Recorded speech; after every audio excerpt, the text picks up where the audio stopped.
Olá, cabeças da arte, tudo bem com vocês? Estamos começando mais um Papo sobre Tela. Hoje o entrevistado, né, quer dizer, não é uma entrevista, é praticamente uma aula, uma palestra do Oscar D'Ambrosio sobre Anselmo Kiefer, né? O Oscar fez uma apresentação que ele preparou e não deu tempo de a gente terminar o assunto, porque era um assunto muito extenso, muito bacana, muita coisa para falar. Então a gente combinou de fazer a segunda parte. Só antes de começar, lembrar vocês, né, que é importante que vocês deixem seu like, curtir, comentar e tal, e compartilhar também, né? Porque aí divulga não só esse programa, mas divulgar o canal e toda a série aqui do Papo Sobre Tela. Alguns programas a gente faz especial, assim, a gente já fez com o Oscar falando da Bienal de Veneza, né, que foi bem bacana, tá aqui gravado, recomendo que vocês vejam também, que é muito legal. E esse do Kiefer que a gente tá fazendo. Sem dúvida, bom dia, boa tarde, boa noite. Não, a gente encerra hoje, né, sem dúvida. Claro que é um tema absolutamente, né, inesgotável, né, então a ideia hoje, sim. Lembrando que o Kiefer hoje é considerado um dos 3 maiores artistas vivos, né, juntamente com, né, o Hockney, né, que é inglês, mas tem uma sólida, né, ligação, né, com os Estados Unidos, e o terceiro artista que é o Harold Richter. Então,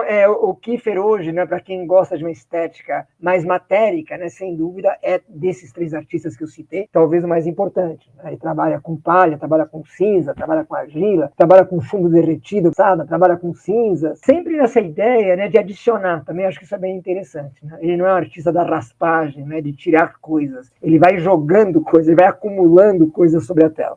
Para resumir o Kiefer, né, lembre-se que ele nasce num abrigo antiaéreo do hospital, vale a pena, então ele nasce, né, justamente, totalmente, né, ele nasce em 45, totalmente relacionado com a Segunda Guerra Mundial, né, toda a trajetória dele. Vale a pena lembrar que o pai dele era professor de arte, isso acaba sendo muito importante, e vale a pena lembrar que o Holocausto é uma das marcas principais, né, do trabalho. Então, se o Morandi, né, fica célebre por pintar, né, suas garrafas, como vocês sabem muito bem, e fez isso a vida inteira, de várias maneiras, com várias tonalidades, com várias cores, com várias gestualidades, o Kiefer tem na história do Holocausto uma interpretação visual muito consistente. Não é que ele fale apenas disso, mas ele vai ter no Holocausto algo tão importante que, por exemplo, uma temática que ele trata é a cabala judaica, né? Que a gente não conseguiu ver no outro dia. Hoje a gente vai ver alguns trabalhos dele, justamente da cabala judaica fundamental. Mas para a gente não se perder, né? Eu vou pedir para o Rogério, então, compartilhar a apresentação. Então, a gente começou na semana passada com esse trabalho, que ele é justamente, né? Ele tem uma relação profunda, né, com essas questões que eu falava, né? Do nazismo, etc. Essa obra, ela está ligada especificamente a um poema de um escritor, né, chamado Paul Celan, que é uma das principais referências, né, do Kiefer. Existem trabalhos, né, universitários, acadêmicos, que fazem essa ligação entre o Paul Celan e a obra, né, do Kiefer. Lembrando que o Paul Celan também é um artista muito relacionado a essas temáticas, né, da Segunda Guerra Mundial, tanto que ele acaba cometendo suicídio, né, apenas com 50 anos, em 1970. Então a gente viu esse poema e viu essa obra e viu o poema na sequência que deu origem a essa obra. O que acontece com esse poema? É feita uma comparação entre 2 personagens. A Margaret, que é o que vocês estão vendo aqui agora, né, metaforicamente, que é uma mulher loira, né, relacionada a todo o universo ariano, e também a gente viu uma outra obra, né, que fala da Sulamita, que é uma mulher judia. Então o poema, né, que está na sequência, né, que eu não vou ler hoje, né, porque a gente já leu, mas é o poema no qual o Kiefer se baseia, ele faz essa comparação entre essas 2 mulheres, uma mulher ariana, alemã, loira, e uma mulher, né, morena, ligada a uma tradição judaica. E o mais interessante desse poema e dessas obras sobre esse assunto, porque é uma série inteira, tá? Essa é a mais famosa, mas é uma série inteira sobre esse assunto. O mais interessante é que o Kiefer coloca que a Alemanha nunca será mais a mesma, ou dificilmente será a mesma, no momento em que houve essa cisão, em que houve essa divisão. Então, essa temática das cisões, das divisões, das fraturas, das frestas, né, como colocou uma Bienal de São Paulo, essa ideia de que não existirá uma Alemanha unida enquanto essas barreiras não forem eliminadas. E aqui você tem essa questão matérica, né? Você tem a palha, por exemplo, utilizada para metaforizar o cabelo. E essa foto a gente percebe, ela é boa, que até a sombra da palha, né? Então a gente percebe o volume e tal, é importante para entender que às vezes é o tipo de trabalho que na foto passa a ideia, a composição e tal, e o conceito, mas essa questão da matéria realmente perde, né? Aí não tem jeito. Aí o poema que então, para tá quem quiser a referência, no né, programa 1, né? pode pegar no programa 1, e o poema chama Fuga, tá? Fuga de Morte, que é esse final, ó, né, que é essa comparação, tá? Os teus cabelos de ouro, Margarete, os teus cabelos de cinza, Sulamita. Então você tem essa dicotomia, né, o tempo inteiro, e a conclusão do poema é essa. Precisamos dessas duas mulheres para termos uma Alemanha unida novamente. Essa aqui é a obra, aquela era a obra, né, que falava, né, a mulher loira, né, e essa aqui é a Sulamita, que é justamente essa ideia, né?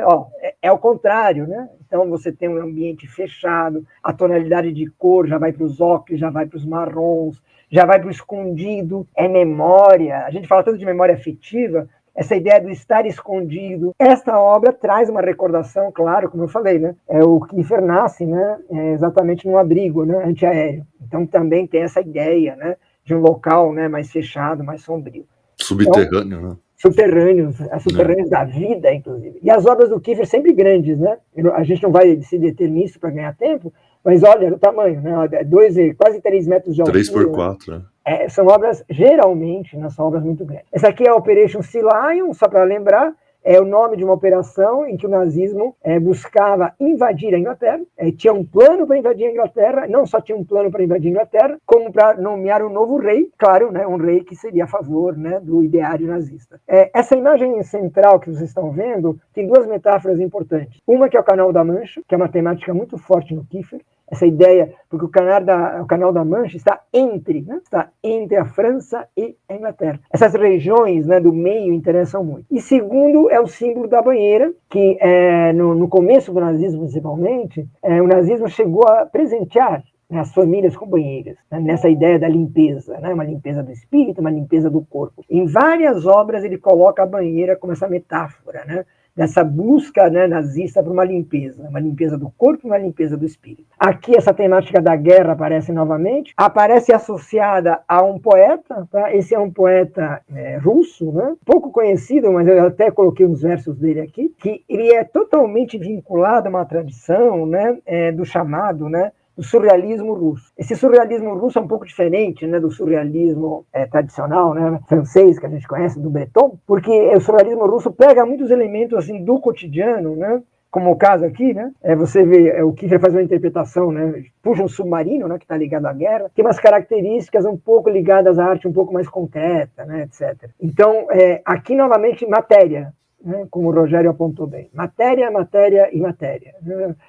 Essa necessidade do Kiefer de ir justo a ponto. Tanto que na exposição mais recente do Kiefer, né, agora em Florença, a gente vai ver hoje, ele coloca uma asa, né, de avião, um pedaço de uma asa de avião. Então aqui é engraçado, né? Olha, esse trabalho, né, ele já é bem anterior, e veja bem, né, chama a doutrina da guerra, e ele coloca, né, uma ideia do submarino. Como os conflitos são importantes na estética do... Aí a gente vai ver um versinho do Klebnikov, né, rapidinho, ó. Olha que legal, ó.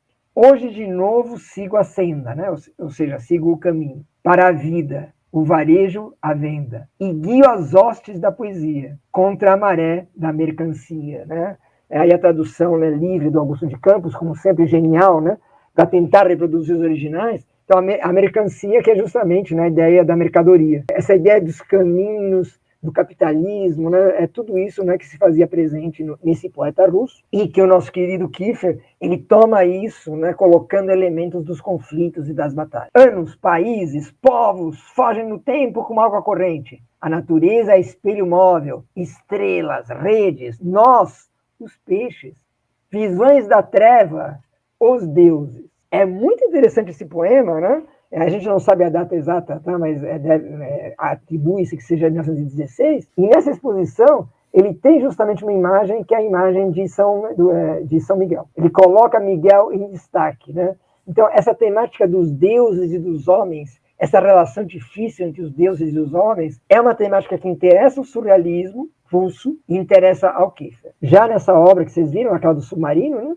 Como nas obras mais contemporâneas feitas nessa exposição de 2024. Isso aqui vale a pena porque isso é retomado também nessa exposição que a gente vai estudar hoje um pouquinho. O Kiefer lança uma série inteira onde são fotografias do próprio Kiefer fazendo o gesto da saudação nazista. A gente discutiu na semana passada, inclusive, né, com o Rogério, como esse gesto da saudação nazista não é um gesto nazista, né? Mas ele é anterior, ele já é usado em Roma, aquela coisa toda que vocês conhecem. Assim como a suástica, né? A suástica não é um símbolo nazista, né? Ele vem da Índia e tem, aliás, um sentido totalmente, né, diverso àquele utilizado, né, pelo nazismo. O Kiefer, ele começa a ganhar notoriedade na Alemanha com essa série, acho que isso é importante. Vejam, esse trabalho de 69, onde ele se coloca, é uma foto dele, Kiefer, fazendo o sinal da suástica, justamente, né, para a natureza. Na última sala da exposição de 2024, que nós vamos falar hoje, então veja bem, isso aqui é 69, né? Ou seja, põe 31, né? Põe aqui 31 anos, mais 24, né? 60 anos depois, ele continua com essa mesma temática, só que ele vai trabalhar fotografias imensas, a gente vai ver hoje aqui, são fotografias que têm 4 metros de altura. Mas é essa mesma ideia. A questão não é o símbolo da suástica, né? O gesto. A questão é para quem eu faço e como isso se transforma na história da humanidade. Vi umas coisas curiosas nesse trabalho, Oscar, que ele está na poça de água, né? Tem uma poça de água na frente, e que aparece metade do corpo dele e aparece um pouco da sombra, mas na sombra não tem o braço. É como se o braço fosse cortado, né? E ele tá cortado no meio, né? E por que tem uma poça de água na frente dele? Ele tá como que um abismo, assim, na frente dele, não sei. Né? Quer dizer, aliás, isso é interessante que você falou, porque, assim, essa parte do não sei. Porque o Kiefer tem uma característica, né? Ao contrário de boa parte da arte contemporânea, né? Que tem a bula, né? Como a gente estuda, tem a bula, né? Qual o conceito? O Kiefer, ele não é um grande intérprete da própria obra, né? Ele abre. Então, quando você fala isso, né? Que parece um buraco, uma poça da água. O que eu gosto mais é aquela parte que você comentou do atrás, né? Porque está atrás dele, é como se tivesse uma história vazia ou mal contada, né? Então ele abre tanto para a gente interpretar, e eu acho fundamental, assim, principalmente, né, para quem é artista, para quem é estudante de arte, porque o Kiefer, ele abre muito a possibilidade. Essa árvore também, né? E essa questão, né, de dividir no meio, né? Tem a parte de cima e a parte de baixo, né? Como o submarino está embaixo, o túnel é a parte de baixo. Ele está sempre dividindo, assim, em o que é do mundo e o que é para baixo do mundo, assim, mais ou menos isso. E tem essa coisa meio formalmente, né? Isso também é muito interessante se colocar. A gente não pode esquecer que o Kiefer, ele é formado também na Academia Livre de Arte de Düsseldorf, né? Que foi fundada, né, pelo Beuys, né, pelo Joseph Beuys. Então a gente tem muito essa ideia é uma liberdade criativa, mas ao mesmo tempo tem um compromisso com uma formalidade, né? No sentido de composição, por exemplo. Esse trabalho é 69, e ele tem uma composição muito bem elaborada, né, como você observou agora, e essa perspectiva desse caminho, né? Então, eu acho que o Kiefer, ele não é apenas um acumulador, esse apenas é irônico, né? Mas ele é um acumulador, né, de materiais, principalmente mais para frente da carreira, onde tudo vai encaixando, né? E as narrativas dele, né, as referências dele são muito interessantes. Algo que a gente discutiu bastante no último encontro foi, assim, a quantidade de referências que ele traz, que para mim é muito assustador. É uma capacidade de conectar. Ele fala da Mesopotâmia, ele fala do Egito, ele fala de Platão, ele fala dos pré-socráticos, mas as obras, independentemente dessas analogias, elas são muito poderosas visualmente. Isso me encanta muito. Em que ano que ele começa a trabalhar com os materiais? Teve um porquê? Não, o que, assim, é anos 70, né? Já meados dos anos 70, né? E, assim, o porquê, assim, não sei te dizer, obviamente, um porquê, mas o que a gente observa, né, vendo, acompanhando, é muito dessa influência da Escola Livre de Arte, né? Em que ele começa a buscar, né, dentro dessa mesma linguagem, esse é um outro exemplo, né, na mesma linha, tá? Você vê, esse trabalho, ele começou em 69 e ele o refez, né, o reapresentou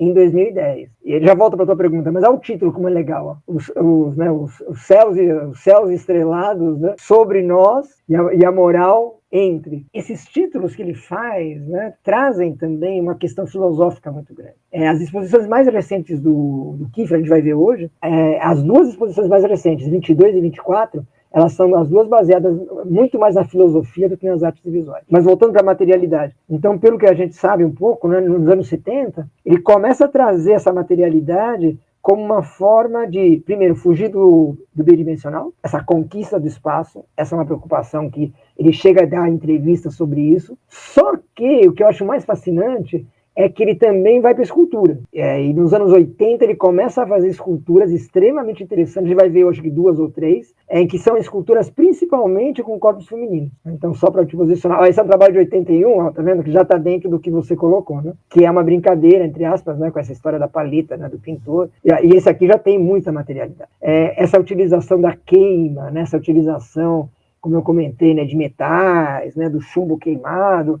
É o chumbo para ele, o chumbo derretido que ele utiliza, e é simbólico também, né, porque o chumbo, dentro da alquimia, ele seria, né, o mais baixo, né, dos metais, né? Ele é o pior, porque ele é pesado. Então existe um processo de depuração. Essa imagem, por exemplo, né, que é a linguagem, né, dos pássaros, olha como isso aqui já é um trabalho bem mais recente. Você tem a metáfora das asas, né, do voar. Você tem muito trabalho do Kiefer, que ele utiliza as asas como se ele fosse se desprender dessa materialidade, como se ele fosse ocupar um outro espaço. E uma outra coisa que é bem legal é a questão dos livros, né, que é um trabalho. Os livros começam mais dos 90 para os 2000, principalmente nos anos 2000, onde ele começa a usar muito livro, e alguns desses livros são livros verdadeiros dele, tá? São o que a gente chamaria, né, de livro de artista. Ele utilizou isso em Veneza, no Palácio Ducal. Aqui é um exemplo, né? E a gente não pode esquecer que a águia é um símbolo do Império Romano, né? A águia é um símbolo do nazismo, a águia é um símbolo também, ao mesmo tempo, da liberdade. Então, essas ambiguidades que o Kiefer traz, acho que são excepcionais. Eu acho que essa relação de livro com asa, né? Não sei se o Rogério gosta, mas eu acho que é muito poético, sabe? É muito poético. Porque é o que você falou literalmente, né? Nos permite voar, né, a campos assim, inimagináveis, né, literalmente. Porque a literatura é isso, né? Os livros de artista, os cadernos de artista, tudo isso é que nos faz voar. Então, acho que esse trabalho tem uma outra versão dele aí que a gente vai ver daqui a pouquinho. Esse é um trabalho em área aberta, né? Você vê, ó, esse aqui é 2000, já, né, década já finalzinho. É interessante esse título, por exemplo, né? Esse título que ele coloca, né, Urels, tal, ele é um título que está ligado à mitologia egípcia, porque essa cobrinha, né, que ela está subindo, né, por essa espécie de poste, ela chama Urels, e ela se faz presente historicamente no Antigo Egito.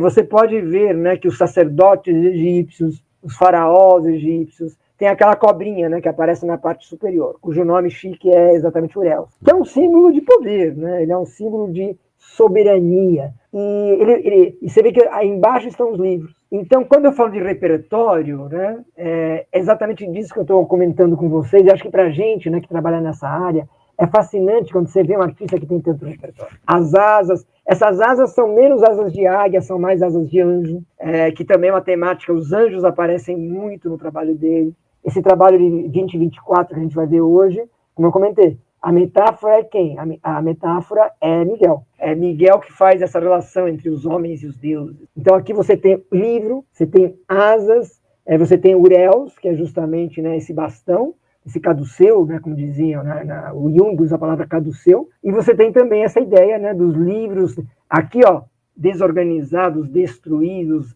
destroçados. Essa metáfora aparece muito, né?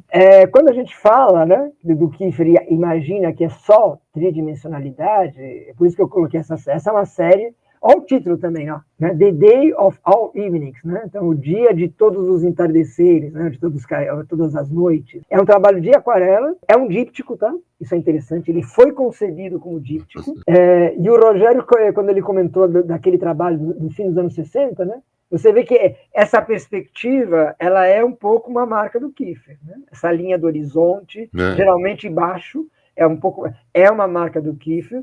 E essa ideia de renascimento, você tem essa ideia do nascer do sol, do cair do sol, e essa terra carcomida. Como essa metáfora da terra carcomida é importante. Ele deu a entender em algumas entrevistas que essa terra carcomida, destruída, é a própria Alemanha. Mas, se você tiver um momento hoje mais inspirado, né, no momento de crise existencial, você pode imaginar que essa terra carcomida talvez seja, né, o nosso próprio mundo. Ou talvez cada um de nós, seres humanos. Né? Eu gosto dessa última interpretação, né? Mas você sabe que eu sou meio pessimista em relação à existência humana.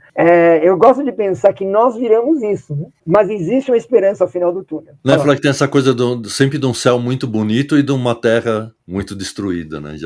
Sempre aparece isso. Tem muita tensão, né, Rogério? Eu acho que isso é uma coisa muito fascinante, né? Sempre essa tensão. Né? Porque se você pega só, se você cobre com sua mão, você pega só a parte de cima desses trabalhos em aquarela, você tem a impressão, nossa, é uma aquarela meio clássica, né? Bem feita. Mas aí você olha a parte de baixo e você começa a sentir as tensões. A obra do Kiefer é muito uma obra de tensão, né? Que é diferente justamente do Herr Richter, né, que eu estava comentando. Né? Essa é uma obra legal, essa é uma obra interessante que a gente não falou semana passada, acho que vale a pena. Ela chama, né, A Vida Secreta, né, das Plantas, para o Robert Fludd. O Robert Flood, ele foi, né, na verdade, foi um grande mestre da Cabala inglês do século XVI. E o Kiefer estuda, até hoje, né, o Kiefer está vivinho e ativo, ele estuda o Robert Flood. Porque o que o Robert traz de novidade? Né? E na época, né, dele, no século XVI, ele foi extremamente combatido. Ele vai dizer que para a cura basta orar, ou seja, ele pregava uma medicina sem remédio. Eu não estou dizendo que o Kiefer seja a favor disso. Só estou dizendo que o Robert Flood era a favor. E dentro da Cabala judaica, né, os números e as palavras teriam para, né, o Flood um poder curativo. Então, por isso que ele acreditava, né, muito no poder da oração, etc, e etc. Como eu comentei, ele estuda a Cabala e tem duas coisas que ele usa muito na obra dele. A palavra. Ele vai falar de Zeus, né, do deus grego, né, do maior deus grego, ele escreve a palavra Zeus. Tá? Ele escreve a palavra guerra. Ele escreve palavras, e essas palavras, quando são escritas dentro do universo da Cabala judaica, elas ganham um outro valor, assim como o som delas. É só importante falar um pouco, Oscar, acho que nem todo mundo está familiarizado da importância da Cabala para o judaísmo, né? Ah, sim, tá, acho que é bem legal esse seu comentário. Só para lembrar, quer dizer, o que é a Cabala, e principalmente a Cabala judaica? A Cabala judaica é uma interpretação do mundo, uma interpretação da vida, realizada a partir de números, a partir de figuras geométricas relacionadas aos números. Toda a matemática, né?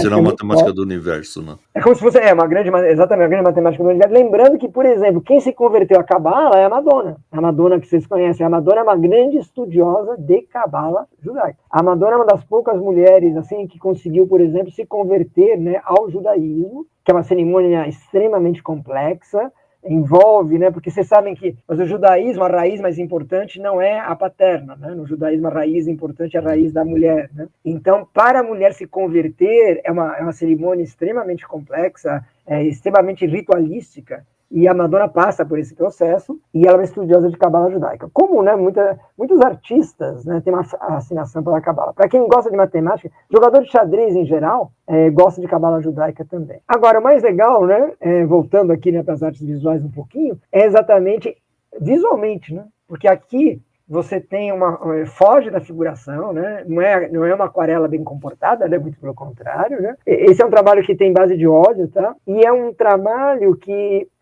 tem a ver com o universo. Quando o Rogério falou a matemática do universo, eu adorei, porque exatamente o mundo do Robert Flood é isso aqui. É tentar entender, né, o universo sem usar medicamentos tradicionais. Então é justamente isso que vai fascinar, né, o Kiefer. E o Kiefer que atualmente ele vem trabalhando cada vez mais com composições abstratas, nas quais ele coloca objetos reais. A gente vai ver isso hoje ainda, né? Como eu falei, nas últimas exposições dele, ele costuma fazer exposições de 2 em 2 anos, né, grandes. Então ele fez exposição em 22 e 24, a gente vai ver as duas daqui a pouco. Mas assim, para quem gosta desse assunto, coloca o nome dele, o Robert Flood, né, que dá para pegar aí na apresentação, e vocês vão ver, assim, tem uma vasta literatura sobre ele, né, é bem fascinante. Aqui eu coloquei só para mostrar que, embora o Kiefer seja matérico, né, embora o Kiefer fale do judaísmo, fale do holocausto, utilize materiais, né, muito diferentes, como a gente estava discutindo, ele tem essa série, né, que é uma série muito mais comportada matericamente, mas eu adoro o tratamento que ele dá à figura humana. E é um trabalho menos conhecido, assim, do Kiefer, né? Eu achei bom que você fez a lição de casa, pesquisou bastante. Esse trabalho eu não conhecia. Não, e você vê que é de sketchbook, né? É coisa que ele menor, né? Pelo menos da direita aqui tá com... dá para ver que é de caderno. Que é um trabalho menos conhecido, é um trabalho de corpo, né? Que tem a ver com corpo, tem a ver com sexualidade, né? Porque o Kiefer, às vezes, você vê, é tudo assim grandioso, né? Mas ele tem alguns trabalhos, né, nessa linha. Eu gosto muito das composições dele, né? Eu gosto do jeito que ele disse, principalmente a imagem da esquerda, né? Porque é uma imagem que remete um pouco, né? São vários elementos díspares, né? Tem tudo para dar errado, né? Sabe aquele trabalho que tinha tudo para não dar certo, né? Aí, se você vê a cor, tá, mas tem gente que tudo que faz fica bom. Acho que ele tá nesse grupo. Ou pelo menos o que a gente vê, né? O que não fica bom ele não mostra, né? Então talvez, né? Provavelmente. Isso é verdade, né? O que ele não gosta, pelo menos. Tem que ter mais. Esse aqui também é dividido, né? Esse tá bem dentro do que você falou, Sebastião. Olha que legal esse trabalho. 2013 já tem essa fascinação, né, por a presença do avião. que eu falei que a gente vai ver hoje, daqui a pouco, e a divisão que o Rogério já apontou. Eu gosto das tonalidades de cor, acho muito interessante ter uma coisa mais, esse tom mais ocre, mais terra, com essa coisa mais azulada para cima. Então é terra e céu, né? Obviamente é terra e céu. Não, você vai falar que nesse ele inverteu, né? Como tem o avião, tá no céu, aí a parte de cima é mais pesada e a parte de baixo é mais leve. Ele inverte, porque aí agora o homem passou para cima, né? É mais ou menos isso. Né? Não, e eu acho ou aparelho de guerra, né? Também. Não, eu quero dizer que eu acho fascinante como também, por isso, parece que daria errado também. Né? Ou seja, então eu acho que uma boa parte, para mim, do talento do Kiefer é fazer coisas que aparentemente não funcionariam. Né? Eu acho que isso me fascina bastante. Né? Então, se você for analisar, é uma obra menor, fácil de interpretar. Mas quando você começa a olhar com mais atenção, né, você começa a perceber os pesos são diferentes, as cores fogem do convencional. E vendo juntos, como nós estamos fazendo hoje, né, muitos trabalhos dele, você vai perceber as constâncias. O avião, o avião, o submarino, os utensílios de guerra, essas são constâncias do trabalho do Kiefer. Aqui é algo extremamente interessante. E esse é o atual ateliê do Kiefer. Né? O Kiefer ele muda para a França. Em 93 ele muda para a França. Vai montar um ateliê. Isso que vocês estão vendo aqui é no espaço, né, justamente do ateliê do Kiefer. Aquele trabalho que é o Valhalla, né, que a gente viu na semana passada, né, que é exatamente, né, é a sala de Odin, onde ficam os mortos valorosos, ou seja, aqueles que morreram em guerra lutando, né? São só esses que vão lá para o Valhalla e para a sala de Odin. A composição, né? A verticalidade é muito parecida com essa que vocês estão vendo. O Kiefer tem vários trabalhos, esse é no espaço dele, mas ele já fez algumas instalações com essa mesma temática. Essas torres, que são torres quebradas, né? São torres que parecem cubos de brincar, né? Tem essa coisa. Remetem muito à Idade Média, remetem muito à mitologia, e remetem a um tema que é muito caro a ele, que são as donzelas aprisionadas, né? Que você tem histórias infantis, né? E você tem, né, também várias mitologias. Essa ideia, alguma coisa que é inatingível. Ela não pode descer e o cavaleiro não pode subir. Eu acho que essa tensão é tão bonita. Vocês não podem esquecer, pessoal, que eu sou argentino, tem um lado melodramático, né, de tango muito forte na minha biografia. Esse é meu lugar de fala. Mas essa história, você não consegue subir e a pessoa não consegue descer, né, a princesa não consegue descer, eu acho isso extremamente interessante. E remete muito à Idade Média, remete muito também à terra arrasada, né? E é monumental, né? É algo absurdamente monumental. Então eu acho que é possível visitar, tá, o ateliê do Kiefer, né? Mas você tem, né, pacotes de turismo que você passa para visitar o espaço do Kiefer. Que cidade que é? É no sul da França, é Barjá. Barjá que é no sul da França. No sul da França. Ele cria um mundo paralelo, né, Rogério? A gente às vezes fala disso, né, em outros trabalhos nossos, né, em parceria. Ele é um artista que cria um mundo imaginário. Cada exposição dele é um mundo paralelo. Aqui, para aqueles que são, né, católicos ou que são cristãos, é uma interpretação, né, que o Kiefer faz do Domingo de Ramos, né? Que é a palma, né, de Ramos, né, que é exatamente só para quem não é cristão ou católico, só para lembrar, né, quando Jesus entra, né, tal, ele é recebido, né, justamente as pessoas, né, o recebem, né, o glorificam, que ele é recebido com palmas. A partir desse episódio bíblico, né, nós temos aí essa interpretação do Kiefer, onde você tem pintura, fotografia, né, como vocês estão vendo na instalação, mas o mais interessante que são o quê? Pedaços, né, de palma, né, derrubadas, né, caídas. Então, aquilo que é uma exaltação, né, no caso da palmeira, vira aqui algo que está destruído. Então, essa ideia da falta de esperança, né, de um mundo rachado, dividido, como aqueles solos, né, que a gente viu, né, até que o Rogério apontou lá atrás, me toca muito esse tipo de trabalho. E veja bem, a gente já sai de uma pintura, já sai de algo na parede, e a gente entra aqui no universo de uma instalação. Lá é uma instalação a céu aberto, né, imensa. É um dinossauro, né, aquela instalação. Aqui é uma instalação que ele fez essa instalação na Itália, mas em 2 lugares, se não me falha a memória, que mostra justamente uma interpretação de uma cerimônia, né? Domingo de Ramos, as palmas, mas que ganha uma outra visão. Eu acho extremamente interessante esse trabalho, eu gosto muito dessa perspectiva, ele cria um canto, né? E esse canto, para mim, a gente não sabe, né? Porque ele não deu entrevistas abertas sobre isso, mas ele cria, para mim, uma interioridade, né? É como se essa palma caída, né, essa palmeira derrubada que vocês estão vendo, né, É como se fosse cada um de nós. E claro, né? Você pode fazer uma interpretação ideológica, sociológica, né, contra, né, o poder, contra a soberania, contra a religião. E eu gosto muito cromaticamente. Não sei se vocês curtem, né? Espero que vocês gostem também. Acho que ele tem um bom gosto, né? É um trabalho muito elegante, embora seja um trabalho que fala, né, de dor, né, fala de perda, mas ele é extremamente elegante. E essa temática da palmeira vai voltar, daqui a 5 minutos volta. Essa é uma outra temática recorrente, a gente vai ver essa obra e vai ver outras daqui a pouquinho, que é essa ideia, né, do girassol. Então aqui você tem o título, né, The Orders of the Night, né, quer dizer, as ordens, né, do noturno da noite. Por que o girassol? Quando você pensa em algo como pintura, você vai pensar em Van Gogh. E se você pensa em Van Gogh, você pensa em girassóis. Isto, o Kiefer tem uma entrevista, né, que ele comenta. Quando ele escolhe o girassol como um de seus símbolos, a gente vai ver isso daqui a pouquinho novamente, ele não está falando apenas do girassol, porque o girassol gira e acompanha o sol. Aqui o girassol está virado para baixo, você tem um corpo morto embaixo, tem um mistério, tem os enigmas, maravilha, tudo isso é verdade. Mas ele também diz, né, que ele escolhe o girassol justamente porque ele é uma maneira de revisitar o maior mito pictórico, né, talvez o maior mito artístico, que é o Van Gogh. Entendendo o Van Gogh como uma referência de artista, né? Se você sai aí pela rua e começar a perguntar qual artista que você mais conhece? Van Gogh e Picasso, né? Seguramente devem ser os mais votados. Então, acho que o Van Gogh é mais, né? Acho que Van Gogh acho que é mais. Acho que o Van Gogh é mais. É mais até pela história, né? Tal, morreu, suicídio. Tem mais folclore aí. Vendeu, né? Vendeu apenas um quadro em vida, cortou o lóbulo da orelha, né? Era homossexual, não era homossexual, essa relação com o Gauguin, como é que foi?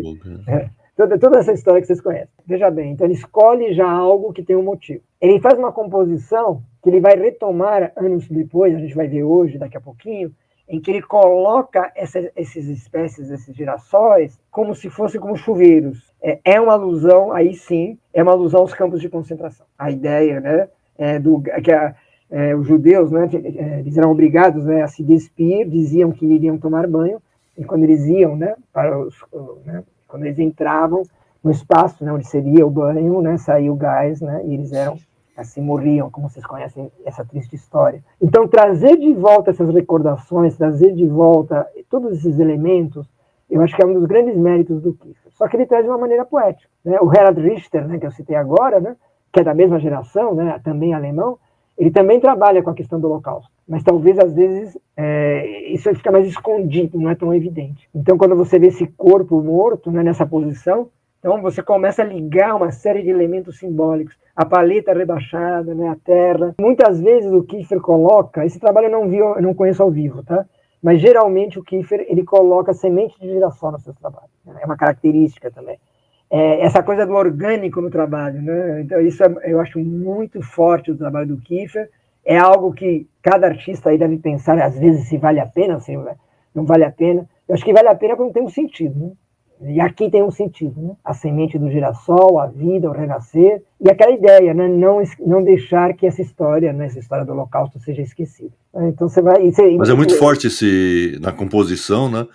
Os girassóis pretos, né? E a calça, ele põe a calça preta ali para equilibrar, né? Muito forte isso. E o caminho, né? E também tem aquela mesma ideia, né? De um caminho dessa perspectiva, que é uma perspectiva tradicional. Embora não tenha o horizonte, está dividido no meio também, né? Da metade para baixo é bem mais escuro do que a metade para cima. Eu acho que a composição dele, o senso de composição, vamos dizer assim, né? O senso de composição é muito assustador, no bom sentido do assustador, eu quero dizer. Porque, você vê, sejam aquarelas melhor comportadas ou trabalhos assim, é a mesma história. Essa é uma obra dele que ficou bastante famosa, né? Eu coloquei porque está, né, no Museu Guggenheim, então acho que é uma referência, né? Se vocês forem ao Guggenheim amanhã, vocês podem... É bom como é gravado, né? Se amanhã pode ser... se amanhã pode ser...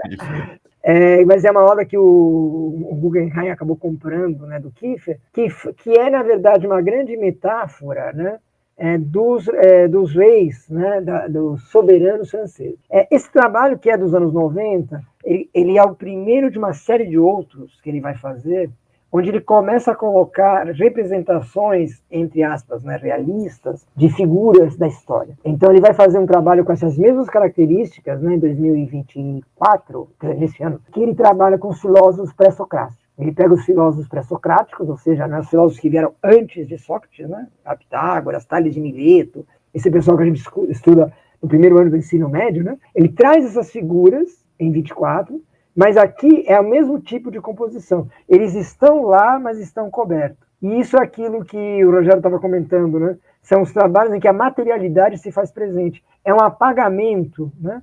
Mas não é um apagamento que você usa borracha, é um apagamento que você vai adicionando, né? Você vai somando coisas que é a nossa vida, né, pessoal? A gente tem lembranças, você pode pensar de duas maneiras diferentes. Na história da arte traz muito isso, né? Uma ideia é supressão, né? Você vai tirando, e outra, que é a do Kiefer, né? É de acúmulo, né? Então, vai sobrepondo, né? Você vai sobrepondo. E ele fala que ele não, que ele vai sobrepondo assim e não tem muito momento de parar, e às vezes ele passa do ponto e aí ele começa a tirar de novo, assim, vai raspando. E acho também quem estiver vendo no celular pode talvez não ter percebido que são os vários rostos, né? Todas essas bolinhas aí não são bolinhas, são os rostos, né, dos reis. Dos reis. Então você tem esse elemento do Kiefer que, tecnicamente falando, né, que ele faz uma aquarela como aquela que a gente viu, bem comportada, entre aspas, né, mas com aquela conotação simbólica da destruição da terra, né? A expressão terra arrasada, né, vem exatamente daí, né, que é uma expressão da guerra, né, muito usada na Segunda Guerra Mundial, principalmente, e continua em vigor até hoje, né? E aqui você tem um pouco essa terra arrasada de heróis, né, de franceses, né? Ele tem uma série de esculturas que eu não coloquei aqui na apresentação, que são esculturas de pensadores alemães, que ele também cria esculturas em que ele vai questionar filósofos alemães. Então, sempre nessa linha, olha, né, não acredita muito em ninguém, né, porque as ideias vão mudando, o mundo vai se transformando. Então, com quantos anos o Kiefer está agora, Oscar, sabe? Ele nasceu em 45. Tá 79. 45 mais 55, né, dá 2000, mais 24. 79. 19, quase 80 anos. Esse é um comentário bem... Não, eu sei porque minha mãe nasceu em 40, eu falei, não, então não é. Minha mãe tem 84, não sei como. Uma coisa que é legal, né, assim, um comentário quase etarista, tá? Mas não, eu prometo que não será etarista. Mas é impressionante que a gente vai ver trabalhos dele de 2024, daqui a pouquinho. Então, é um senhor, mas ele mantém esse desejo de revisitar não só a história da Alemanha, mas de revisitar a sua própria história, né? Então isso eu acho que é muito, muito importante. Isso aqui eu coloquei um trabalho também que é feito com aquarela, que lembra, que tem rosto, tem essa ideia meio do inverno, né? Meio hibernal, e ao mesmo tempo você tem essa ideia da terra arrasada, e você tem esse rosto já sofrido, e esse vermelho, né? Que o vermelho, não sei se dá para ver aí para quem está no celular, mas o vermelho é posicionado na terra e é posicionado na região aqui, justamente, né, da garganta, né? Degolado aí. Então essa ideia da degola, do tiro, do sofrimento, da dor. E o posicionamento daquelas árvores que vocês estão vendo, né? Você vê que chama Paisagem de Inverno, né? A obra. O posicionamento dessas árvores lembra aquelas torres que estão hoje no ateliê dele.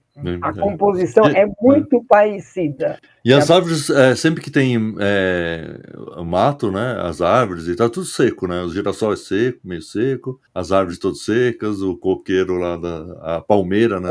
Sim. Toda seca. Então, essa ideia de solidão, de isolamento, né? Eu sempre brinco, né? Para quem tem, assim, está em crise existencial, está num momento depressivo, não é o melhor pintor, não é o melhor artista do mundo para você observar. Não vai ver Kiefer. Não vai ver Kiefer. Não vai ver mais Bacon, né? Que está aqui, não vai ver nem Bacon nem Kiefer, por motivos diferentes, né? As obras são diferentes. Mas é essa ideia, né, de uma natureza dilacerada. Uma coisa que é interessante também do Kiefer, bem rapidinho, é como o Kiefer subtrai a figura humana. Porque o Bacon, por exemplo, né, que vocês todos conhecem, o Bacon fala do corpo humano, mas mostra o corpo humano, mostra o corpo dilacerado, né? Daquele jeito, né, Kiefer, o estilo que vocês conhecem muito bem. O Kiefer, principalmente nos trabalhos mais recentes, eu estou falando recentes a partir de 2000, tá? A tendência dele é cada vez menos mostrar o corpo. Ele mostra sobras do corpo, restos do corpo, como roupas, né? A gente vai ver a Lilith daqui a pouco, que talvez é uma das obras mais famosas do Kiefer. A Lilith, ela aparece com a roupa, né? A Lilith não aparece, o corpo da Lilith não aparece. Essa aqui é uma série que ele faz justamente sobre a mitologia alemã. E eu trouxe muito para lembrar vocês, né? Esse Nothung que aparece é o quê? É o nome da espada. Essa espada é a espada do Siegfried, que é um dos heróis, né? Como vocês sabem, de toda a tradição, né? do Anel dos Nibelungos, né? Tudo aquilo que o Richard Wagner vai transformar em ópera. O que o Kiefer faz, né, nessa série?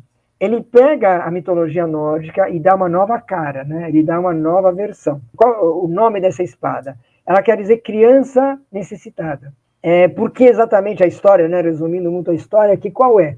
É a ideia de que só pode tirar essa espada que está presa nesse local de madeira, né, aquele que souber o nome da espada. Tem muito a ver, claro, né? Obviamente, vocês lembraram, com a espada do rei Arthur. Você precisa saber o nome da espada para tirar a espada da pedra, né? Que é o Excalibur, né? Essa história é mais conhecida. Aqui, exatamente, né, uma narrativa muito semelhante, é aquela história do Jung, né? Dos arquétipos, né? Das lendas, dos mitos.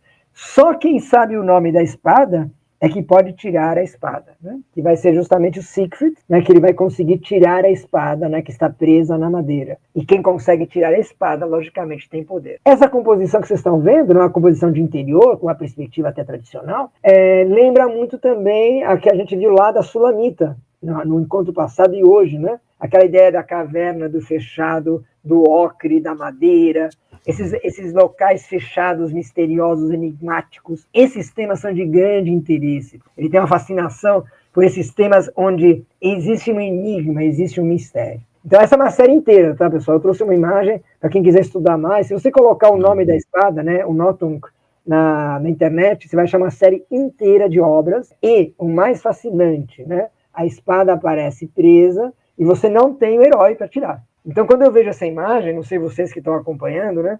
A vontade que dá justamente qual é, né? A vontade que dá é você tirar a espada. E veja como, em termos de poética, artística, isso é bacana, né? Como isso é forte. Esse é justamente o Parsifal, né? O Parsifal é um personagem, né? Que ele é inocente, ele é casto, e ele vai, né, visitar, né, o Anfortas. O Anfortas, ele é, né, um rei todo-poderoso, que é responsável por cuidar do Santo Graal. O Santo Graal é aquele recipiente, aquele cálice sagrado, onde teriam sido guardadas, né, as gotas do sangue, né, de Cristo, né, quando ele estava na cruz. Qual que é a história do Parsifal? Em um minuto. O Parsifal, quando ele vai visitar esse castelo, né, o que acontece? A primeira coisa que ele vê é um cisne, e ele vai ferir o cisne. E aí ele vai ser morto, justamente. Ele feriu o cisne é um animal, né, branco, puro, ele vai ferir o cisne. E quando começam a perguntar para ele, né, mas por que você fez isso? E o Parsifal vai dizer o tempo inteiro, eu não sei de nada, eu não percebi aquilo que eu fiz, eu não tenho consciência daquilo que aconteceu. E todo mundo acha que ele está mentindo. Ele prova que está dizendo a verdade justamente quando ele consegue curar as feridas do rei, do Anfortas, que está doente. Essa história que eu estou contando rapidamente, né, que também está, né, no ciclo dos Nibelungos, né, que está na ópera, né, do Richard Wagner, por que tudo isso é bacana? Né? Por que tudo isso é importante? Porque tudo isso nos traz, né, a impressão o tempo inteiro de que aquele ser que nasceu isolado, sozinho, é o casto inocente, representado por aquele berço que vocês estavam vendo. Esse casto inocente é aquele que tem a grande resposta, que é a cura da doença do rei. Então, quando você vê esse berço, né, pintado, né, nessa perspectiva também aprofundada, não é apenas o berço que você está vendo. Você traz, junto com o berço e com essa janela, você traz toda essa narrativa, né? Não é apenas uma pintura. Ele faz parte de uma série, e você percebe como o cromatismo, a perspectiva, né, a colocação das imagens, né? Tudo isso está, a composição, tudo isso está relacionado com a pintura anterior. Então, é uma série da mitologia nórdica. Essa luz que vem da janela, que ilumina o berço, eu acho genial. Eu acho de um lirismo, de uma técnica extremamente aprofundados. E quando você conhece essa historinha que eu contei muito rapidamente, você vê, né, como esse ser inocente, casto, né, se torna realmente a cura do mal do rei. Então, é somente a pureza que pode curar a doença. Pessoal, isso é muito lindo, isso é muito bom. Só Esse dizer... trabalho lembra um pouco Max Ernst, que é surrealista também, né? Sim, tem essa atmosfera, né? Eu acho que é bem uma pintura. É uma pintura de atmosfera, né? Depois vocês puderem pesquisar. Por causa das texturas também, que o Max Ernst explorou bastante, né? Frotagem. Então, fica aqui. Essa aqui é a Parsifal 3. Aqui eu coloquei só para mostrar ele junta as duas coisas. Ó, a janela, tá vendo? Ó? A janela, a espada e essa casa de madeira. O Parsifal 3 ele vai misturando, né, essa narrativa toda que eu falei, ou seja, né, é necessário ser puro, né, para você poder conquistar, né, o seu lugar no mundo, para poder curar o rei, para poder salvar. Então, todos esses heróis, né, que eu falei, o Siegfried, Parsifal, são heróis que têm na sua pureza uma característica essencial, a necessidade de ser puro. E uma coisa que eu acho muito bonita também é a atmosfera, né? A atmosfera opressiva. Como o Kiefer consegue criar uma atmosfera opressiva? Olha essas linhas dessas vigas de madeira, né? As vigas Ele tem uma origem nórdica, Oscar? A família do Kiefer eu não sei. Porque ele fala de Valhalla, essa casa é bem uma casa nórdica, ele tem várias questões aí. Não, e ele é um estudioso também de mitologia alemã, né? E também, né? Além dessa questão. Que vem daí, né? Que tem, então tem essa conexão. Essa ligação mesmo. Eu acho legal, né? A espada vem para cá e as vigas vão para lá. Esses ruídos que ele faz, como você falou, né? O que pode ser ruim fica muito bom. Né? Porque gera. E assim, uma outra coisa bem rápida. E tudo é feito aqui para o ser humano, que é uma característica também do Kiefer. Ou seja, a madeira, né, não é madeira bruta, essa madeira é construída, né, cortada e construída. A espada não existe em estado bruto. A janela tem vidro. Do mesmo modo que o ser humano vai construindo, né, o mundo, o Kiefer vai construindo o seu mundo visual, né, que vai tanto para uma instalação como vai para uma pintura. Aqui, essa pintura chama Serafim. Né? O Serafim é uma constante, tá? É um ícone da pintura do Kiefer e das instalações do Kiefer. Serafim, ele é um mediador, é um anjo das escalas mais altas, né? Porque tem vários tipos de anjo. Né? O serafim, ele está lá em cima. E para que serve o serafim? Ele serve para ligar Deus com a humanidade. Agora foi mais coerente, né? Deus com a humanidade. E o grande símbolo do serafim, qual é? É a possibilidade de nós, seres humanos, subindo, né, uma escada simbólica, que nós, seres humanos, possamos conversar de alguma maneira com a divindade, possamos conversar com Deus. Então, essa temática do serafim é recorrente. A gente vai ver isso em 2022, né, quando ele faz uma escada. É uma escada que tem aproximadamente 8 metros de altura. E nessa escada, ele faz a escada de gravetos. Ele faz a escada, né, com pedaços de madeira. Aqui tem chumbo derretido. Você tem um símbolo do infinito, né? Tá vendo o 8 do infinito na parte de baixo da escada? Acho que dá para vocês verem, né? Olha a quantidade de símbolos em 1 minuto que eu estou falando, né? Você tem a escada de Jacó, para quem é mais bíblico até do que eu, né? A simbologia da escada de Jacó. Você tem toda a história, né? Jacó e o anjo. Então, ele está falando de tudo isso, né, em apenas numa imagem. Agora, e a cobra. A cobra, sim, a cobra, né? A cobra que está comendo, né, assim mesmo, né? Então, que é o símbolo da medicina, né, aliás, também. Se você pegar as escadas de Kiefer, você dá para fazer até um doutorado. Mas já é assunto para a vida inteira, porque é muita referência. E é um mundo dilacerado, aqui também, né, é um mundo destruído. Né? Esse é o tipo de trabalho mais conhecido do Kiefer, né? Acho que todo mundo identifica, né? Aquelas aquarelas bem comportadas já não estão. Aqui eu trouxe para mostrar mais a questão da terra, né, da terra arrasada. Né? Aqui você tem, olha aí, a alusão que vai... pirâmide também. Vamos para onde? Osíris e Ísis. Nós vamos mergulhar agora no Egito. Então, é uma pirâmide destruída, é uma terra destruída, né? Lembrando, né, justamente que Osíris, ele é, na mitologia egípcia, né, ele é morto por Sete, né, que é o irmão dele, e quem sai correndo loucamente, né, para conseguir juntar os pedacinhos é a nossa querida Ísis. Mas quando Ísis junta os pedaços de Osíris, é aí que eu queria chegar, é muito as imagens do Kiefer. Isso aqui é uma pirâmide, isso aqui é uma terra rosada, isso aqui é uma visão do mundo contemporâneo, é uma visão pessimista, mas o título que ele coloca leva para esse universo do Egito. Aquela velha história, coloca o título, não coloca o título.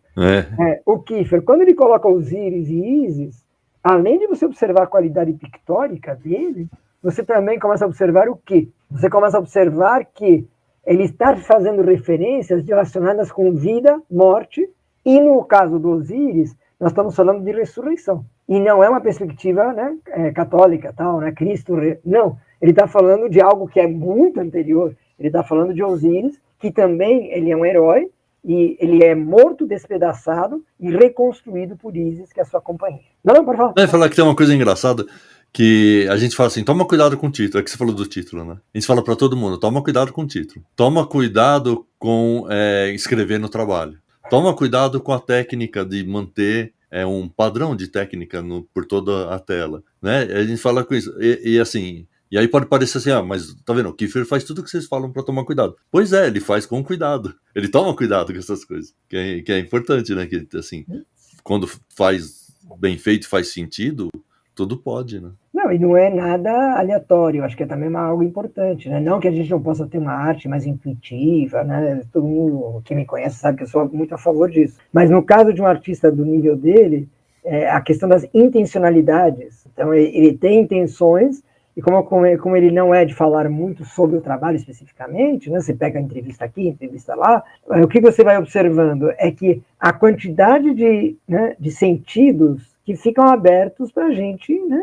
A gente pode pegar uma pintura, um trabalho do Kiefer, vamos dizer melhor que uma pintura, um trabalho do Kiefer, uma obra do Kiefer, e ficar horas discutindo. Porque você tem a parte técnica, você tem o conteúdo, você tem essa questão da perspectiva, você tem uma divisão de dois aqui de novo, né? É o céu e a terra, né? Olha como isso é constante no Kiefer. E não tem uma bula que ele escreveu, olha pessoal, eu estou falando aqui do céu e da terra. É. Não, mas se você pega a escada, né, que era a imagem anterior, é exatamente, serafim, céu e terra. Né? Então você começa a perceber que essas dualidades, a torre, o que é a torre? Torre e escada, pessoal, é a mesma coisa. Pirâmide. A pirâmide é uma escada, né? É uma escada.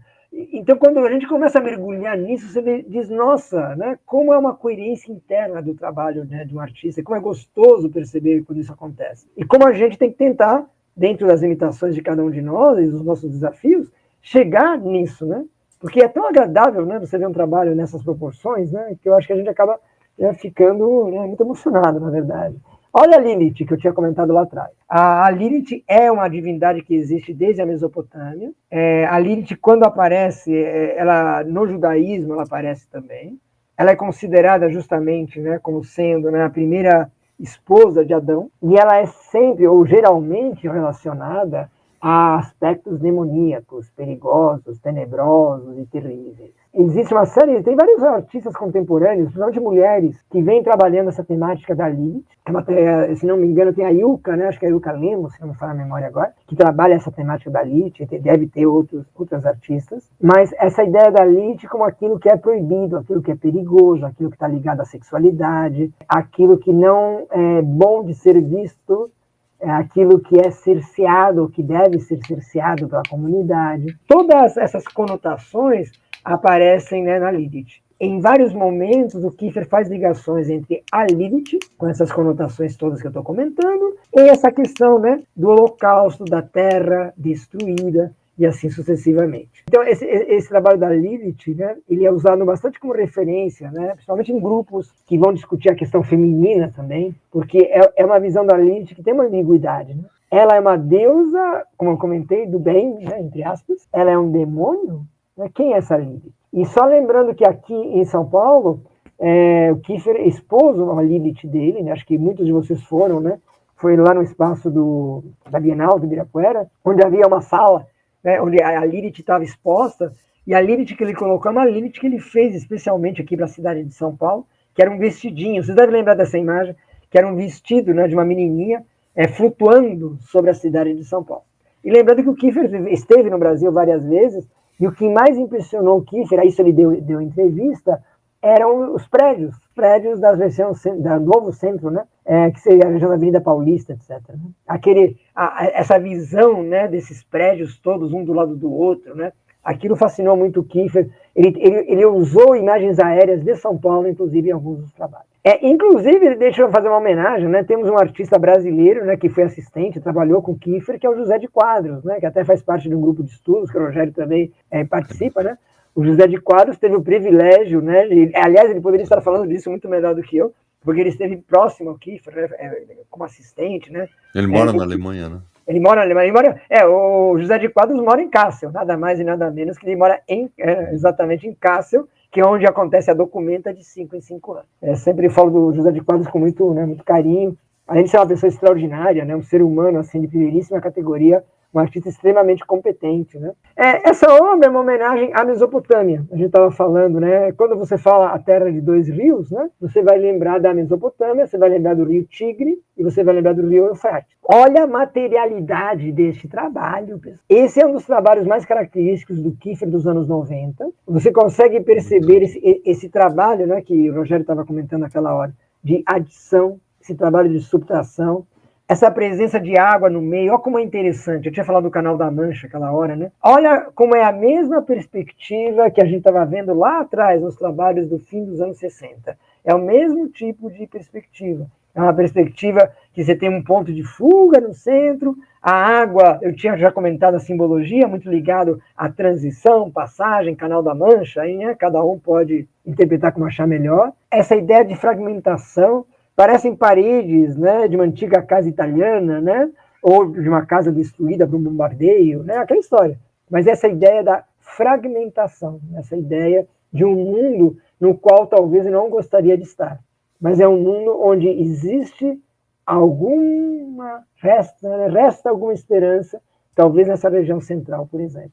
É um trabalho muito, muito bonito, muito potente, e essa ideia e olha aí novamente, né, a dualidade, né? Aqui, só para reforçar algo que eu já acabei adiantando, né, no nosso bate-papo, que é essa ideia, né, olha que bacana, né, como nós temos os livros, a presença dos livros, esses livros que são acumulados, né, que têm histórias, que têm narrativas, que têm objetos. O Kiefer faz isso também com roupas. Isso eu queria destacar, né, quando eu comentei lá atrás. O corpo não precisa estar presente, porque os livros são expressões, né, do nosso corpo. Né? Os livros são escritos, né, com a mão, são escritos com o nosso cérebro, com o nosso raciocínio. Então, o posicionamento, que também vai lembrar, né, os campos de concentração, por exemplo, a ideia do que é jogado fora, do que permanece, os restos, essa palavra resto eu acho tão bonita, né, quando a gente fala do Kiefer, parecem restos de uma civilização, né? O que fica, né, para o mundo. Quando ele vai fazer uma instalação dele no Palácio Ducal em 2022, a primeira parte da instalação é toda ela só de livros, e livros dele, né, livros que ele fragmenta, que ele queima, né, que ele cola. Então, eu acho que pensar em livro, no caso do Kiefer, é pensar na nossa história, né, na história que nós vivenciamos. A ideia aqui é mostrar duas exposições do Kiefer.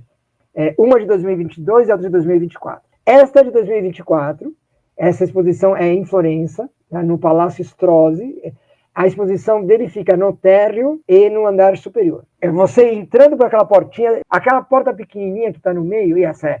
Então, quando você entra por essa pequena porta, você vai chegar na primeira grande obra. Você chega aqui, tá? Então, é aquela construção típica dos palácios, né, italianos. Aquela obra que está ao fundo é esta obra que está aqui.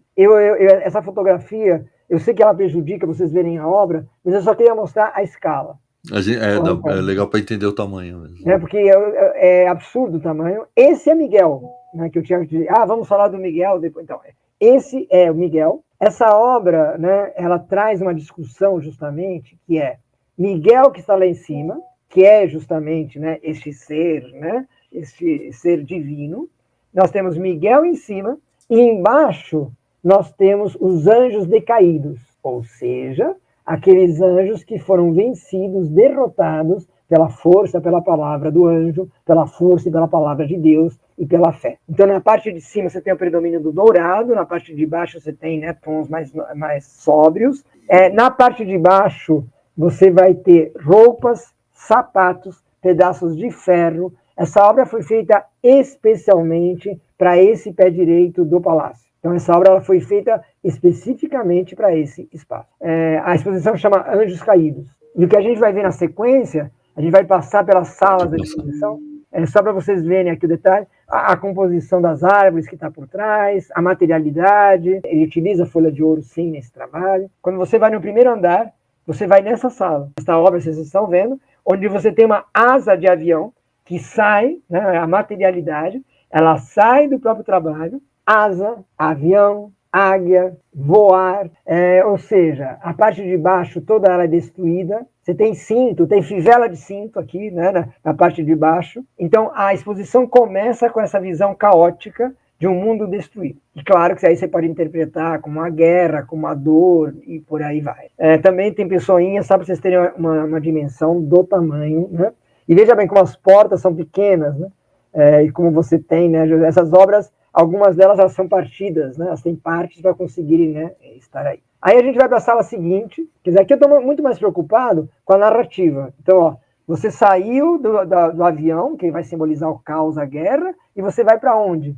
Você vai para uma sala com 3 pinturas, uma cinza, embaixo do girassol cinza, né? Você tem um corpo morto, e do lado direito e do lado esquerdo você tem 2 pinturas, né, também em dourado, também com folha de ouro, e onde você tem os girassóis, né, em toda a sua força, em toda a sua expressividade. Essas 3 obras têm a semente de girassol, tá? Essas eu posso falar que tem, e eu acho assim, e o tamanho, né?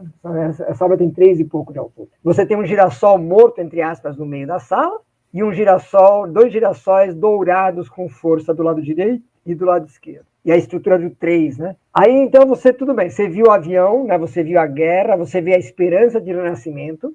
Aí a gente vai para a sala seguinte. Só tudo isso é a mesma exposição, tá? Esse é um detalhe da pintura anterior, tá? Só para mostrar a escala. É a mesma sala, a visão lateral, né? É só para mostrar que tem o sol em cima e tal. Aí que, aliás, é muito bonito, né? É lindo, né? Lindo e é muito impressionante, simbolicamente. É bonito. Aí a gente vai para a sala seguinte. Essa é a pintura dos pré-socráticos que eu comentei. Então, todas essas carinhas que vocês veem aqui, cópias, né, de obras gregas, em que você tem os principais representantes dos pré-socráticos. Como eu falei, então você tem o Heráclito de Éfeso, você tem o Pitágoras, você tem o Tales de Mileto, e no meio tem uma árvore, né? Porque todos eles estão ligados a uma árvore. O que é legal, pessoal, é que isso é uma árvore, não é uma representação de uma árvore. Isso é árvore de verdade. É árvore de verdade. Galho seco, né? Que está lá. Tem uma resina por cima, etc. É uma viagem pelo conhecimento pré-socrático. Você pode fazer uma análise de cada uma dessas figuras. Que é a árvore genealógica do pensamento. Né? Do pensamento, não, é lindo. E lembra aquela obra dos reis franceses, né? É a mesma estrutura. Por isso que eu coloquei os reis lá. Aí você diz, que bacana, né? Eu entendi. Ele está falando dos pré-socráticos. Aqui você tem já uma recriação, entre aspas, vamos dizer assim, da série de pintura chamada Escola de Atenas. Só para que aquela pintura onde você tem, né, Platão e Aristóteles, né, que estão no centro. Platão está com a mãozinha dele, né, exatamente indicando para cima, né, porque o que ele diz, o que é legal na vida, o que vale a pena é o mundo do quê? O mundo da essência, é o mundo ideal. E Aristóteles está com a mão espalmada para baixo, né, para dizer, olha, pessoal, o que vale a pena não é esse mundo etéreo, mas é o mundo da existência, é o mundo do cotidiano. Essa pintura que é do Rafael, né, que é do Renascimento, né, que está no Palácio do Vaticano, né, no Museu do Vaticano hoje em dia. O que o nosso querido Kiefer faz? Ele pega a Escola de Atenas do Rafael, uma das maiores obras da humanidade, e faz a leitura dele, Kiefer, né? Então, a escadaria, só para quem lembra da obra original, tem uma escadaria. Ele mantém a escadaria, ele mantém aquela perspectiva, né, que o Rafael utiliza, onde você tem um arco, e ele também vai colocar representações, né, de rostos romanos, de esculturas romanas desses filósofos. Então, como bem falou o Rogério, né, é uma aula da base dos fundamentos da nossa civilização, que é, né, baseada na Grécia clássica. Pré-socráticos de um lado, e aqui nós temos os contemporâneos, alguns, né, do Platão, de Aristóteles, e essa dicotomia, né, Platão e Aristóteles, né, mundo da essência, Platão, mundo da existência, Aristóteles. Aí a gente prossegue e vai para a sala seguinte. Na sala seguinte, você tem a Danae. A Danae é uma escultura que está dentro daquela caixa, né, que vocês estão vendo, do lado da porta tem uma caixa. Dentro da caixa tem uma escultura, que é um girassol também, a mesma estrutura. Só para lembrar você, embaixo desse girassol você tem um livro, né? Então o girassol, o pezinho, né? O girassol é fundamentado no livro, né? Que eu falei da estrutura do chuveiro, né? Quem é essa personagem mitológica, que é a Danae? A Danae é uma princesa que ela ela está prisioneira no alto de uma torre, porque o pai, né, quer preservá-la virgem, porque há uma profecia que diz que se Danae tiver filhos, os filhos vão matar, né, o pai, irão tomar o trono. Zeus, o poderoso Zeus, se apaixona por Danae. E vocês sabem que Zeus não pode aparecer na sua plenitude, né? Se ele aparece enquanto Deus na frente da Danae, a Danae vai, né, simplesmente desmanchar, se desestruturar. Então, Zeus, como vocês sabem, ele se transforma em cisne, né? Ele, de acordo com quem quer seduzir. Neste caso específico, ele se transforma em uma chuva de ouro. E é por ser uma chuva de ouro que ele consegue, né, molhar, fecundar Danae. E por isso que eu estava falando lá atrás, a metáfora do chuveiro, né, a metáfora, né, da chuva de ouro, e claro, né, para os que têm mais de 18 anos, né, é uma mistura, claro, né, que é o esperma que vai cair sobre a Danae e que vai torná-la fecunda. É uma obra que é uma espécie de chuveiro gigantesco, que é um girassol sobre um livro, e sobre o livro você vai ter pedacinhos de folhas de ouro. É a chuva de ouro de Zeus sobre um mundo, né? Ele está fecundando o livro. É impressionante, né? É muito legal. Aqui você tem um pedaço de uma palma, né? Que alude a Domingo de Ramos. Então essa ideia, né? O livro sagrado, o livro do conhecimento, o livro da sabedoria, e a palma, que é uma representação, né, da reverência, né, que você faz para ele. E olha que legal, né, para quem gosta de tipografia. Ele faz obra de parede, ele faz inserção de elementos, ele faz assemblagem, e ele utiliza a caixa de vidro. Essa caixa aí é demais, é muito legal, porque a caixa tem uma moldura de metal grossa, assim, né? Com sim, parece uma prisão. Ferrolho. Ele lembra um pouco uma prisão.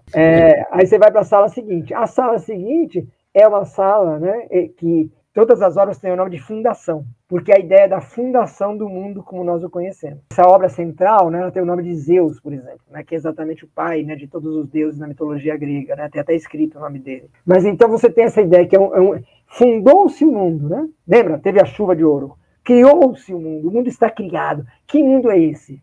É um mundo harmonioso? É um mundo equilibrado? Não.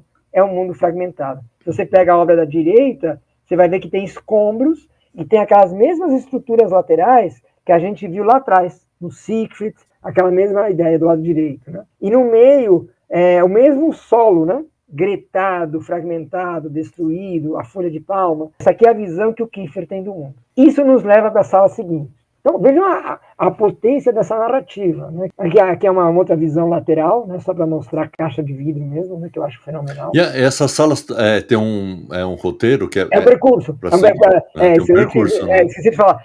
Não, você pode voltar, claro. Mas você, quando você entra, você vai seguindo esse percurso. Essa é a sala, para mim, mais interessante, né? À direita, pinturas do Kiefer e obras do Kiefer. À esquerda, obras do Kiefer, pinturas do Kiefer. No teto, obras do Kiefer. E, no meio da sala, um grande espelho. Então, você entra nessa sala e você se sente, se lá é a fundação do mundo, né, como a gente estava comentando, o que você tem aqui? Aqui você tem esse mundo literalmente de ponta cabeça. Um mundo totalmente que você não consegue se encontrar nesse mundo, porque é o mundo de quê? É um mundo em que o que era teto vira chão, né? O que era parede na direita vira da esquerda, e assim sucessivamente. Eu acho que essa sala, ela traz reflexões filosóficas muito profundas, a ideia do que é frente, do que é avesso, porque o pessoal da costura, da arte têxtil, né? O que é frente, o que é avesso? Isso aqui, ele fez isso com arte contemporânea, espelho, e você está no meio de terra, e é tudo tom de ocre, tá? Propositalmente é tom de ocre, né? Você tem águas, funciona muito para dizer que mundo é esse, né? E, claro, é difícil assim, transformar em palavras, né, a impressão, né, dessa sala. Também são muito interessantes. Essas luzes do Kiefer, ele gosta muito de luz que é chapada para cima, tá? Ele chapa a luz geralmente para cima. Ele vai fazer isso também no Palácio Ducal de Veneza. Aí acho que tem mais uma ou duas fotos, só para vocês verem outro. Aqui é a luz. O espelho não está no chão, né? Ele tem uma plataforma. Uma plataforma um pouquinho mais alta. Né? Eu acho que isso, assim, não posso jurar por Deus, mas creio eu que isso seja muito pela questão de público. Né? Eu acho que o chão de espelho... Não pisar e tal, né? Acho que é mais complicado. Penúltima sala, você vai ter a Daphne, né? Como eu falei, é uma obra escultórica. Também eu vou contar a historinha da Daphne e a gente vê a obra. A Daphne, muito rapidamente, a Daphne também, ela desperta a paixão de Apolo, se apaixona por Daphne, e Apolo é flechado por Eros. Né? Eros, que é o deus do amor, é o Cupido, né? O Cupido romano, né? Que é o Eros grego. Apolo se apaixona por ela, né? A busca, corre por ela loucamente, corre, né? E a Daphne foge, né? Porque a Daphne tem medo, como eu comentei, ela não pode ver esse deus, ela não quer perder a virgindade com ele, ela começa a correr loucamente. Daphne, ela acaba sendo, para não ser, né, seduzida por Apolo, ela é transformada em um loureiro. E quando ela é transformada em loureiro, o que acontece? Apolo fica extremamente chateado, extremamente triste, porque perdeu o seu objeto de desejo, mas ele adota o loureiro como marca registrada. Para quem gosta de pintura renascentista, barroca, vocês devem ter visto muitas pinturas do Apolo com um ramo de loureiro ou embaixo de um loureiro, porque esse loureiro simboliza justamente a Daphne, pela qual ele se apaixonou e não conseguiu realizar o seu amor. Momento triste e melancólico. Ainda bem que não é dia 12, né? O dia dos namorados, né? Essa minha fala não ia fazer o menor sucesso. A Daphne, que aparece aqui, então, a parte de baixo é uma representação feminina, não grega, né? Mas já é uma representação muito italiana, inclusive, né? Com roupas italianas. Tem muito a ver pelo fato, né, dessa exposição estar na Itália. E você tem, né, a parte de cima, que vai aludir justamente à ideia do loureiro, a ideia do que ela se transformou. O rosto dela desaparece. Essa é a última sala. Então você passou por toda aquela narrativa, só para lembrar. Você passou pela asa do avião, você passou pelo girassol, você passou pelos pré-socráticos, você passou por Platão e Aristóteles, você passou pela origem do mundo de Zeus, você passou pela mitologia, né? Você passou pela Daphne, você passou pela Danae, e aí você chega na última sala. O que nós temos na última sala? Ele volta às obras dos anos 60. Só que agora são fotografias, né, impressas. Nessas fotografias, ele coloca aquelas obras que nós vimos em que ele, Kiefer, aparece, né, com o braço estendido, né, num gesto de adoração. Né? Isso é extremamente proposital, né, porque essa exposição, como eu comentei, ela foi feita, é um site específico, ela foi feita especificamente para a Itália. No momento em que o neonazismo, né, está em alta na Europa, e onde a primeira-ministra, né, a Meloni, ela é, né, uma radical de direita. Ou seja, na última sala, ele lança, né, esse grande grito silencioso, dizendo assim, olha, pessoal, eu estou fazendo uma exposição na Itália e não vou me calar. Né? Se eu vou fazer a saudação nazista, né, ou a saudação fascista, eu vou fazer para quem? Ele vai fazer para a natureza, para a praia e para os templos gregos, né, que simbolizam aí a sabedoria. Ele fez um percurso, né, nessa exposição, ele faz, né, um percurso pela história da humanidade, que vai desde a luta dos anjos entre si, né, porque você tem o Miguel, que vai vencer quem? Os anjos decaídos, né, que foram contaminados por Lúcifer. Ó como é legal, pessoal. Ela começa no térreo, ela começa no chão, onde você tem o anjo na parte de cima e os anjos decaídos na linha do chão. Você sobe a escadaria do palácio e a última sala é essa aqui, onde ele está dizendo, pessoal, tomem cuidado, né? Para quem vocês estão reverenciando, né? Aqui é uma outra exposição, que é uma exposição no Palácio Ducale de Veneza de 2022. Foi uma exposição paralela à Bienal de Veneza. As pinturas das paredes são de quem? Do Bellini, do Carpaccio, do Tiziano, né? São os grandes mestres, tá? Do Renascimento e do Barroco italiano. Então, o título da exposição é esse aqui, ó. Estes escritos, quando queimados, finalmente lançarão um pouco de luz. O Andrea Emo, né, que é um filósofo, né, italiano. Esse é o título da exposição. Por que ele coloca essa frase? Essa sala que vocês estão vendo, né, que é a sala do escrutínio, essa sala sofreu um grande incêndio e as obras que estavam lá foram queimadas. E quando convidaram o Kiefer para fazer a exposição, ele disse, eu quero essa sala, porque eu vou usar essa fala do Emo.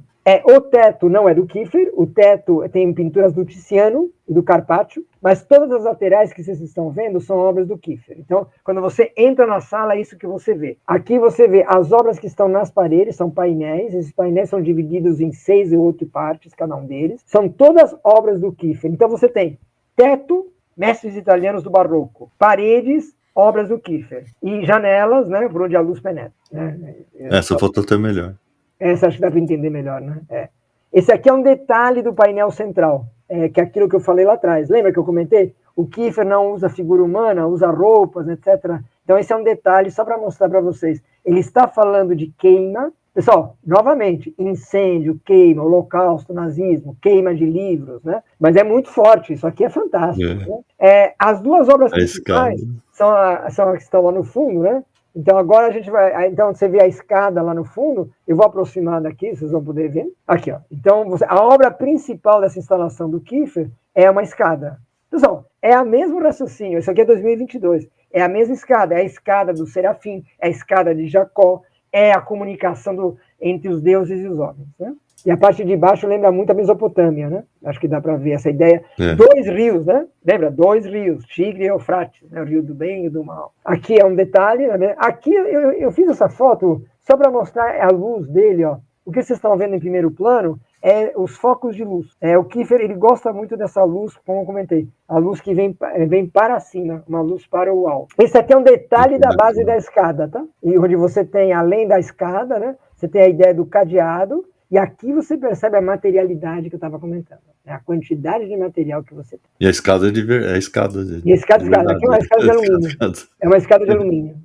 Dá pra ver o corte aqui também, né? Que ele fala que dá umas machadadas e tal nos trabalhos. Isso aqui deve ter sido uma machadada que ele deu aqui. Provavelmente, alguma coisa do gênero. Né? Para quem está aqui até agora, obrigado, né? Deu quase 1 hora e pouco, 1 hora e 40, deve ser mais. Nossa. Então, a gente falou bastante, obrigado pelo carinho, né, de sempre. Espero ter correspondido à expectativa de vocês, de trazer uma segunda parte do Kiefer. Acho que agora fechou melhor, né, porque a gente viu muita coisa lá atrás, né? Acho que agora faz mais sentido, né, assim, mergulhar, né, no Kiefer. E para quem gosta desse assunto de arte contemporânea, lembre-se da dica que eu dei, né?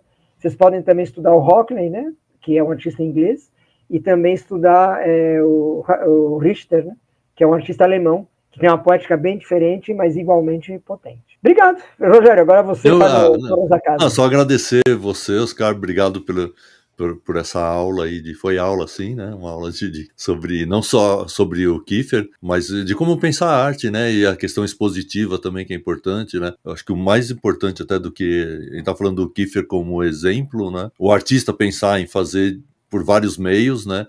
Se manter na sua linha de trabalho, se manter coerente, pensar em tudo que faz, ter uma coerência, ter sentido naquilo que está fazendo, e que tudo pode, né? As possibilidades estão abertas aí, acho que isso que foi importante. E eu acho que a questão expositiva é uma coisa muito importante, sempre do artista pensar nessa coisa de ter um roteiro. Acho que toda exposição deveria ser assim. A exposição não pode ser um apanhado de trabalhos que você põe na parede porque aquela parede está vazia. Às vezes a parede tem que ficar vazia, né? E funciona super bem, depende da história que você quer contar. Mas é só lembrar a questão das escolhas, eu acho.